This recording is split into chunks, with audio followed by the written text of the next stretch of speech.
Es la impactante imagen de la tarde, un edificio de 14 plantas de Valencia en llamas. El incendio ha comenzado en el cuarto piso y se ha propagado a gran velocidad. Hay algún vecino atrapado y el primer balance oficial no habla de víctimas, pero sí de 7 heridos, principalmente por inhalación de humo, entre ellos un menor.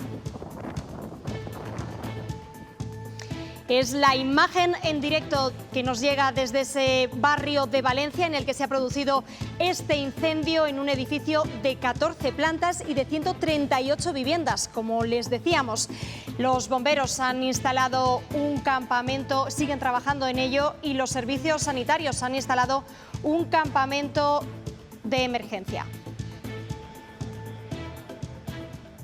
¿Qué tal están? Buenas noches. Estaremos muy pendientes de lo que ocurra en Valencia y les iremos actualizando esa información, sobre todo el estado de esos heridos. Pero ahora continuamos con la noticia del día aquí en Castilla y León. Ya hay presupuestos para 2024. La cuantía ha crecido un 5% con respecto al año pasado y 8 de cada 10 euros se destinarán a sanidad, educación y políticas sociales. Ana Rayaces. Sí, 8 de cada 10 euros de estos presupuestos irán destinados a sanidad, educación y servicios sociales. Nunca antes Castilla y León había tenido unas cuentas tan altas. Son unos presupuestos un 5% superiores que los de 2023. Ahora comienza su tramitación parlamentaria. Podrían estar aprobados a principios del mes de mayo. Estos presupuestos son los que necesitan y merecen las personas de nuestra comunidad autónoma. Líneas maestras que consolidan un gobierno útil y eficaz. Los 4 detenidos por las presuntas mordidas en la venta de mascarillas han sido citados a declarar esta mañana. Han quedado en libertad provisional, pero con medidas cautelares. Anticorrupción les ha retirado el pasaporte y les obliga a declarar ante el juez cada 15 días. En Salamanca seguimos pendientes del veredicto por el crimen del Carnaval del Toro del año pasado en Ciudad Rodrigo. Hoy se ha celebrado la tercera sesión del juicio, en la que se han presentado las conclusiones. España tendrá que hacer fijos a los interinos que lleven más de 3 años cubriendo una plaza vacante.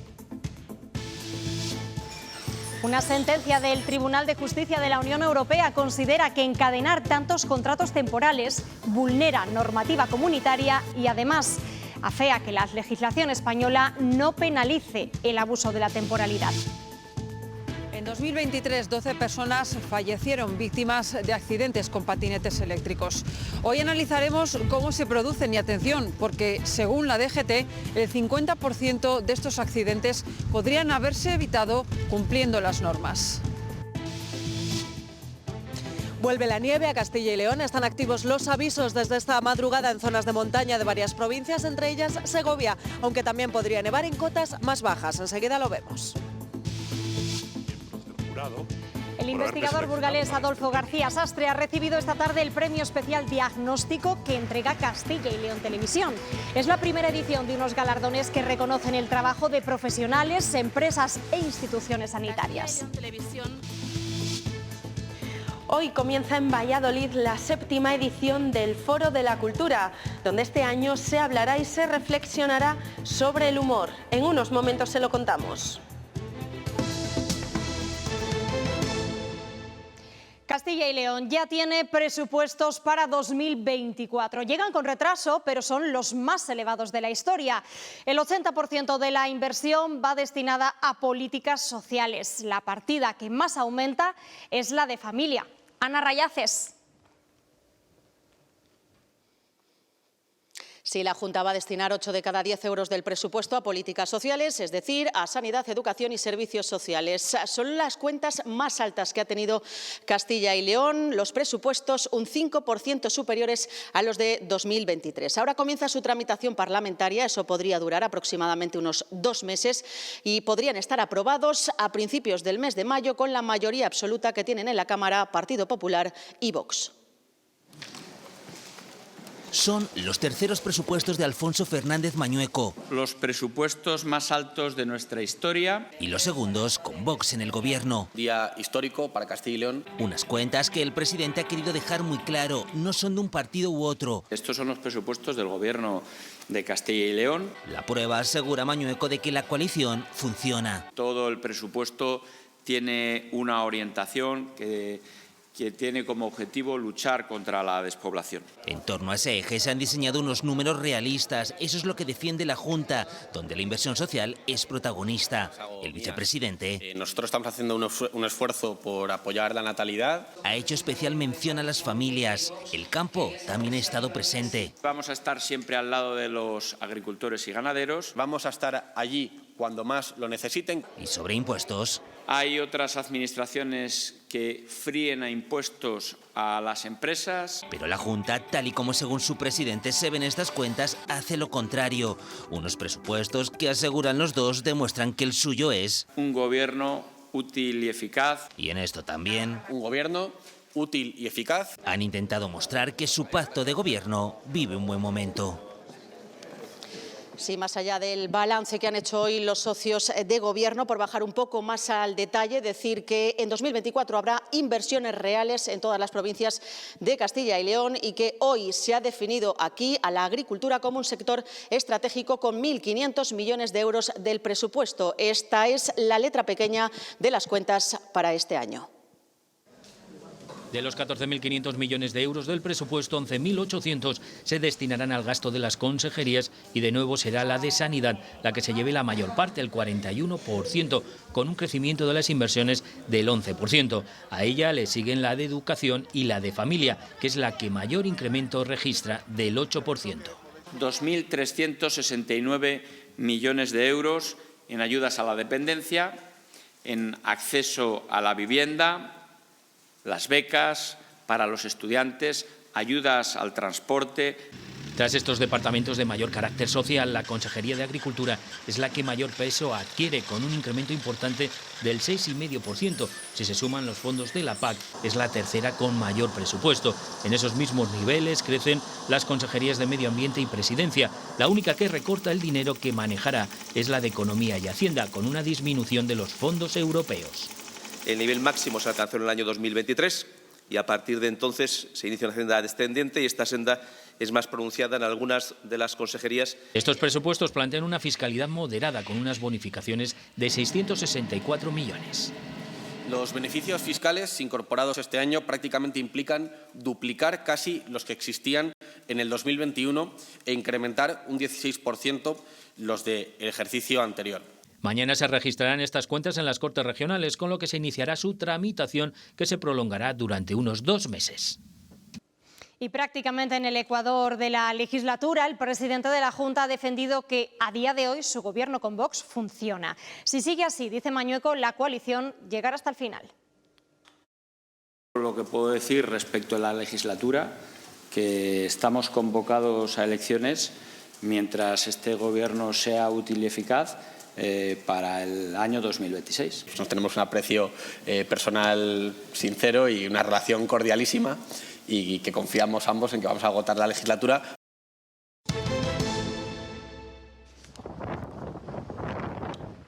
Las llamas han devorado un edificio de 138 viviendas a un ritmo vertiginoso en Valencia.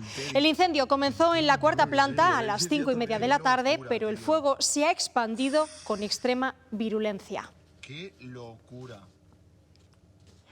Y estas son las imágenes en directo que nos llegan ahora mismo desde ese barrio a las afueras de Valencia. Han desalojado edificios colindantes. Está siendo muy complicado sofocar el fuego por el viento.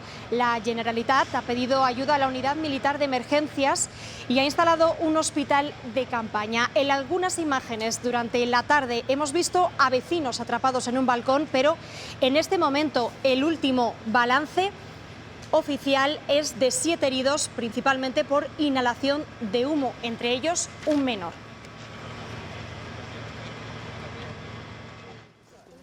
Koldo García, el asesor del exministro Ábalos, ha quedado en libertad con cargos.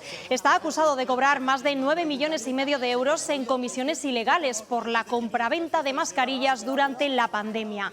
Esta mañana se ha negado a declarar ante el magistrado de la Audiencia Nacional.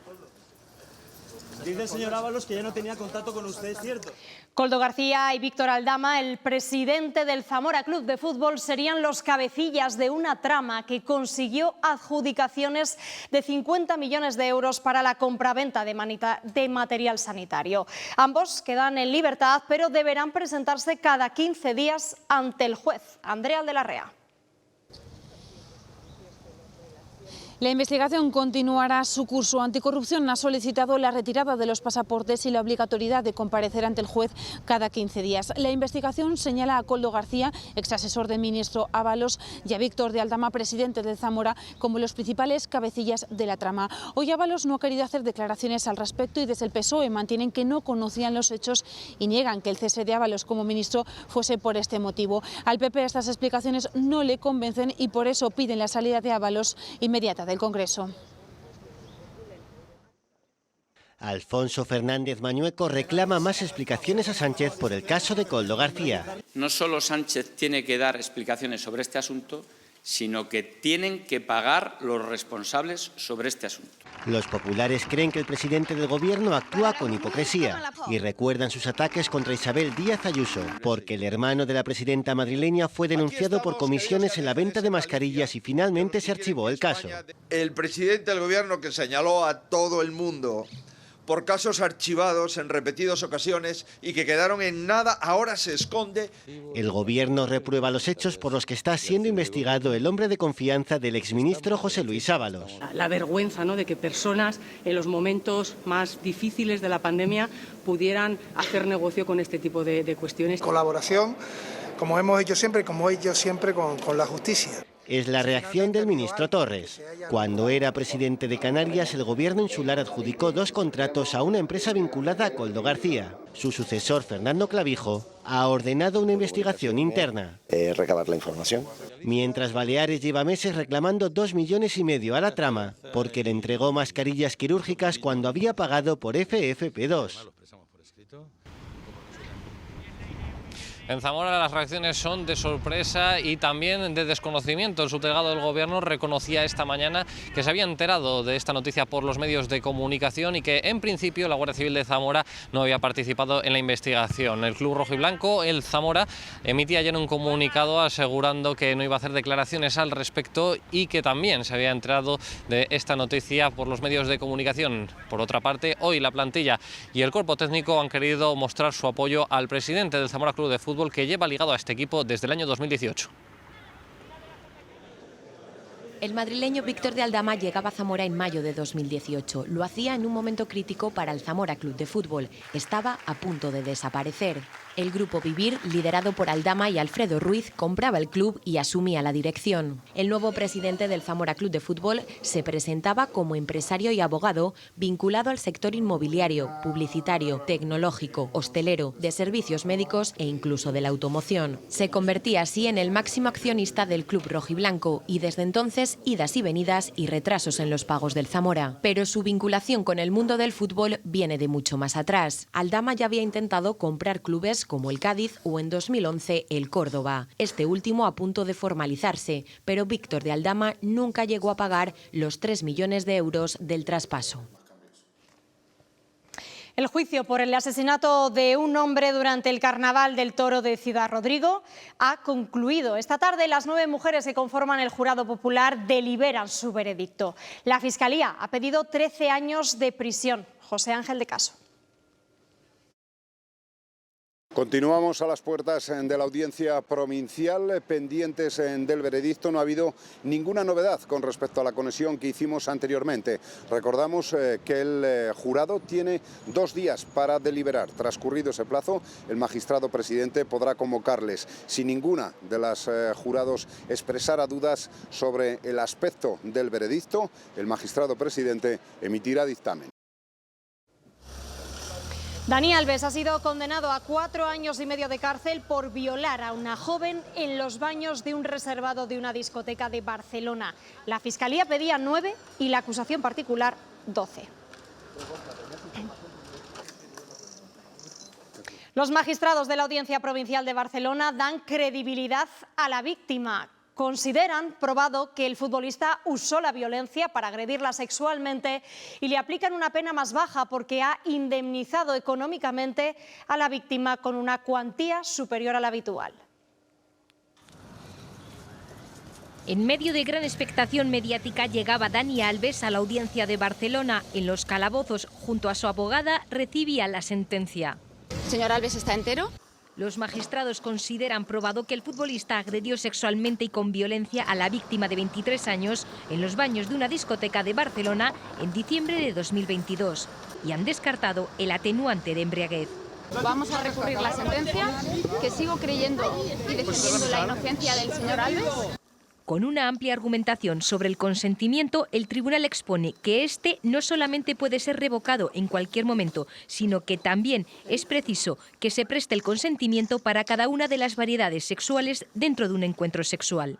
Es una condena que reconoce lo que hemos sabido siempre, la verdad de la víctima. El jugador brasileño se ha beneficiado de la aplicación de la ley del solo sí es sí, que en su primera redacción rebajaba de 6 a 4 años la pena y es la que estaba en vigor cuando sucedió la agresión. Tras la deliberación mantenida hoy en el Consejo de Gobierno, he tomado la decisión de convocar las elecciones al Parlamento Vasco el 21 de abril. Ya es oficial, el 21 de abril se celebrarán las elecciones al Parlamento Vasco. Después de las gallegas, esta será la siguiente cita de un calendario electoral que tiene marcado también los comicios europeos el 9 de junio. Queda por saber si las elecciones en Cataluña son a finales de año o a inicios del próximo.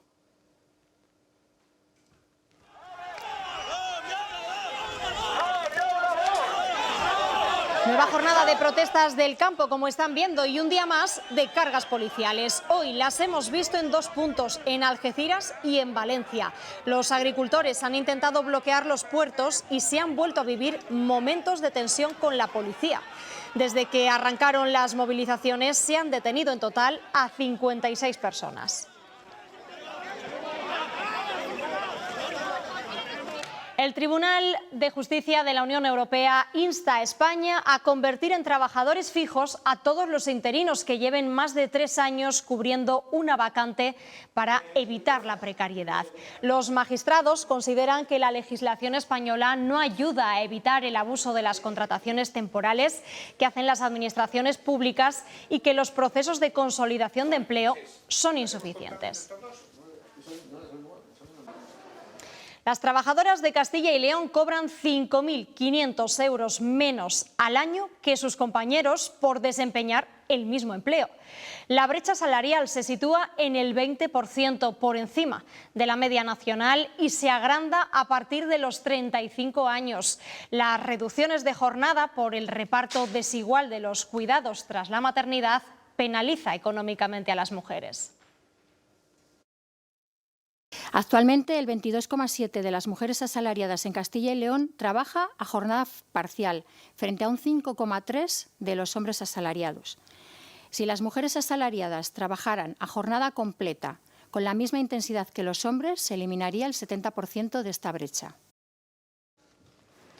La firma de hipotecas cayó en Castilla y León casi un 16% en 2023. El descenso fue generalizado en todas las provincias, pero la bajada más acusada se produjo en Salamanca y en Burgos, donde se registraron un 25% menos de hipotecas que el año anterior.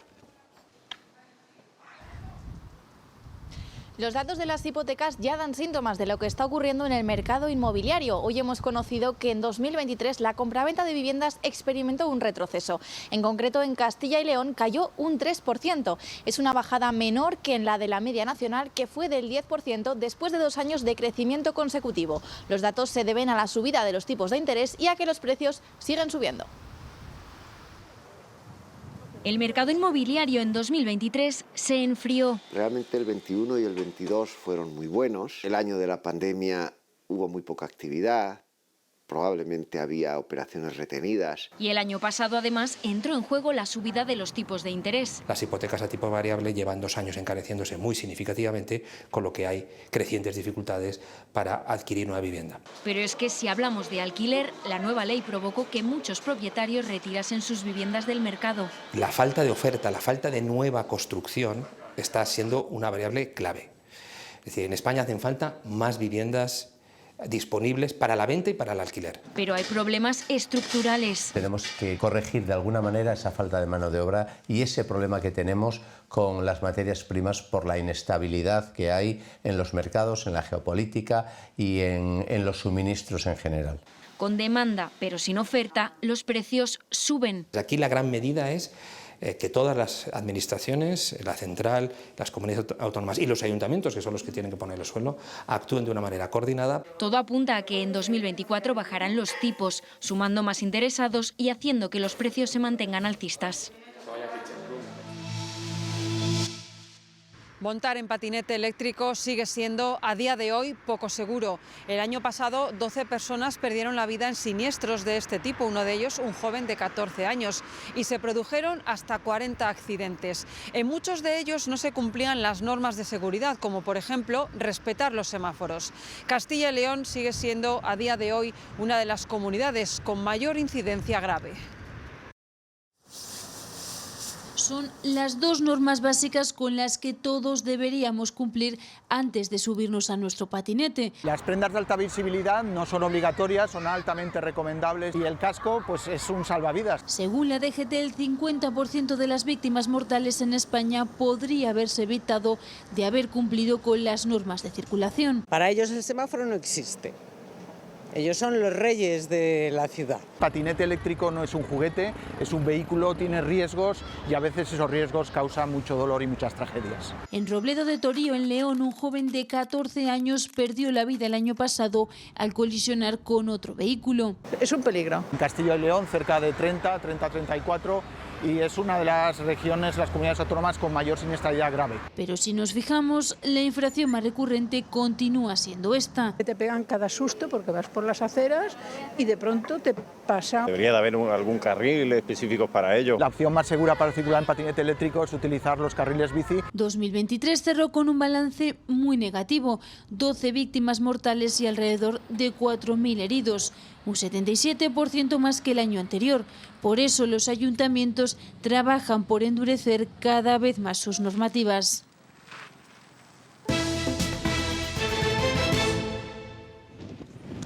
La borrasca Luis ya está en España. Hoy ha entrado por Galicia un frente que irá barriendo nuestro país.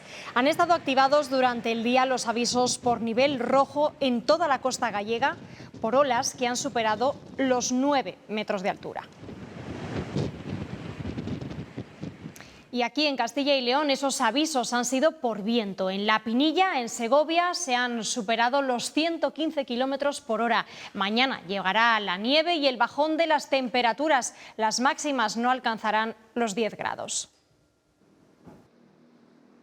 Vuelve la nieve a Castilla y León, se activan los avisos amarillos, sobre todo en zonas de montaña de varias provincias, entre ellas Segovia, desde las 3 de esta madrugada hasta las 12 de la noche de mañana. Se esperan acumulaciones de hasta 5 centímetros en 24 horas. La cota de nieve se sitúa en los 1000 metros, aunque podría nevar también en cotas más bajas. Aquí en Segovia, en el mes de enero, apenas tuvimos un día de nieve. Las temperaturas tan suaves que hemos tenido en los últimos meses han hecho que la floración de algunos árboles se adelante. Es el caso de los almendros. Las flores que ya han salido se echarán a perder cuando bajen las temperaturas. Es una situación excepcional, pero las personas que se dedican a hacer observaciones fenológicas nos cuentan que la naturaleza es inteligente y que se sabrá adaptar a estos cambios. La naturaleza sabe muy bien controlarse a sí misma. Ha habido un daño, va a haber un daño, porque evidentemente se van a helar muchas flores, pero también hay muchas que aún todavía no han abierto. Y esas aún permanecerán en el capullo cerrado y aprovecharán para volver a florecer cuando las circunstancias atmosféricas lo permitan. Y esta tarde el Fórum de la Evolución de Burgos ha acogido la gala de los primeros premios Diagnóstico, con los que Castilla y León Televisión reconoce a los profesionales del sector sanitario y asistencial de la comunidad. El premio a mejor gestión sanitaria lo ha ganado los complejos asistenciales de Salamanca y Ávila por la unidad satélite de radioterapia del Hospital Abulense. Además, se ha reconocido al virólogo burgalés Adolfo García Sastre con el premio especial. El galardón lo ha recogido su hermano. Tanto como castellano, leonés y burgalés, como investigador, me siento muy orgulloso por este galardón, el cual la verdad es que no hubiera sido posible sin mi equipo investigador, tanto presente como pasado. Un fonendoscopio como emblema de los profesionales que velan por nuestra salud. Y lo que me parecía muy importante a la vez del fonendoscopio era colocar un corazón con esa pasión y con esa vocación que tienen las personas que se dedican a la salud. Pero la escultura se transforma según la posición desde la que la miremos. Y al girarlo, curiosamente, se transformó en un ser humano, en una persona. En su diseño no se ha obviado la referencia a nuestra comunidad autónoma. Ese Castilla y León provoca un movimiento continuo, un infinito. Entonces me parecía también muy interesante de cara a que nuestra comunidad y la salud en nuestra comunidad pues tiene que tener esa continuidad, ese movimiento constante. Después de 2 meses de trabajo, Óscar Martín diseñó los primeros prototipos y de ahí a la fundición. Después ha llegado el pulido 1 a 1 para que todas las piezas sean una obra de arte. El material utilizado, aluminio. Creo que tenía mucho sentido el utilizar un material que nos recordara a ese material quirúrgico que se usa en las intervenciones. Después de 3 décadas dedicado a la escultura, Óscar Martín trabaja con galerías de Francia, México y Australia. Entre sus obras destaca el Cid que da la bienvenida a quienes llegan a Burgos desde Madrid. Y esta tarde ha comenzado en Valladolid el Foro de la Cultura, un oasis para el diálogo y la reflexión. Esta iniciativa cultural, premiada por el Ministerio, reúne en esta edición a personalidades de la medicina, la antropología o la creación artística para debatir sobre el humor. Ángela Suárez. Bajo el título Perdonen que me ría, durante estos 4 días en este Foro de la Cultura se hablará y se reflexionará sobre el humor, eje principal sobre el que versa este año este foro. Por aquí pasarán personalidades de la cultura, de la ciencia o de la comunicación como Joaquín Reyes, David Trueba o Juan Luis Arzuaga.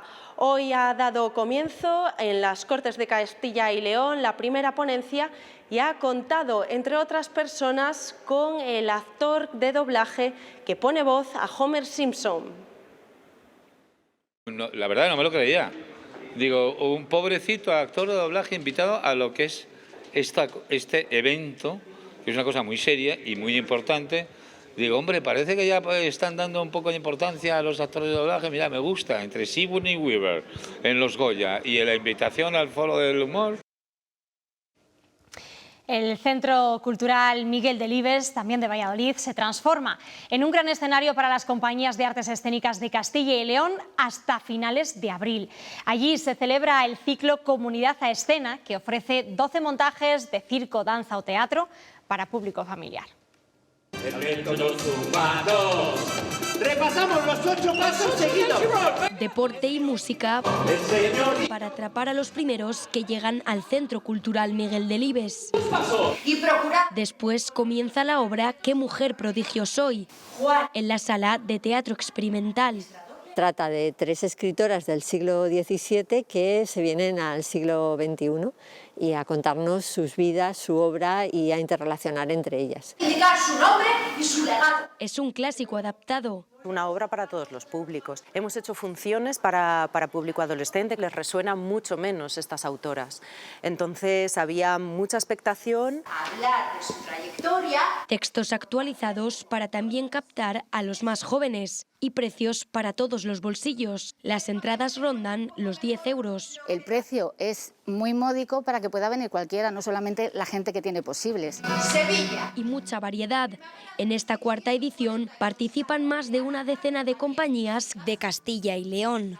Creo que tenemos espectáculos muy fuertes, va a permitir mostrar el talento y acercar por primera vez los espectáculos de las compañías de Castilla y León a su gran público, es decir, al público de nuestra tierra.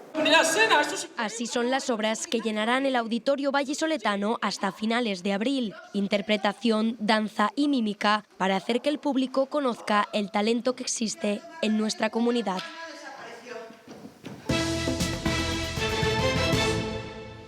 Y volvemos para actualizarles antes de los deportes. La que está siendo la noticia de la tarde, ese espectacular incendio en un edificio de 14 alturas de Valencia. Estas son imágenes que nos llegan ahora mismo en directo.